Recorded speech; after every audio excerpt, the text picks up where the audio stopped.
these are issues that a lot of people don't like to talk about. So that's why it's very important for things like these rallies to go on so that we can bring awareness to these issues. As we mentioned in the top of our show, Unida held their first ever Chicano Moratorium Commemoration rally.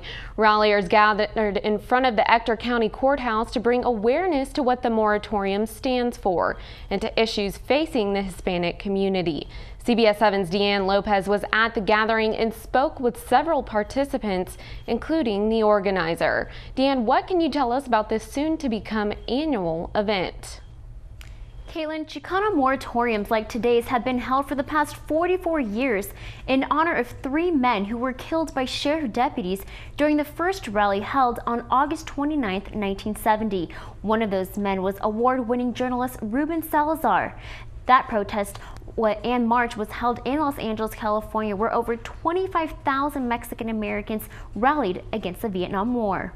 Each year in August, Chicano moratoriums are held by ralliers from across the country. The reason is so that not only Mexican Americans, but people in local communities continue to address and resolve new problems and issues that continue to happen.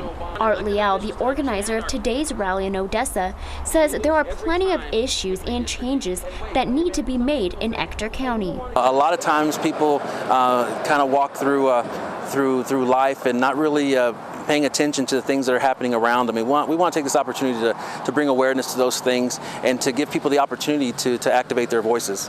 Some of those issues are violence, police brutality, and education, as Hispanics have the highest dropout rate in Ector County. Comprehensive immigration reform needs to happen. Right now we have racial profiling that's happening with secured communities, or SCOM.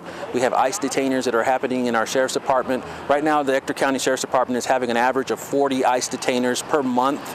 Over half of those result in deportations. Among those who participated in today's rally was Adriana Segovia, a member of the local Brown Berets, which is a Mexican-American community organization who helped organize the first moratorium back in 1970. We all have rights, and our rights needs to be heard, and we have the freedom to speak up.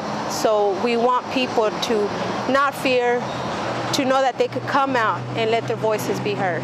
Segovia and her children were out holding different signs, one of which read "Hands Up," in light of the recent men killed by police, including Trayvon Martin and Michael Brown. I live in the barrio. I am not afraid to say it. I am an educated person, but of course people are always going to assume and racial profile.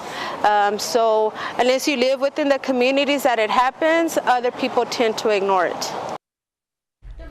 Have a large turnout, which Leo expected with it being Labor Day weekend. He says they plan to hold next year's either the week before or after Labor Day. To learn more about the Chicano moratorium or for ways to get involved with local activist groups, call Leo at 432-235-0380.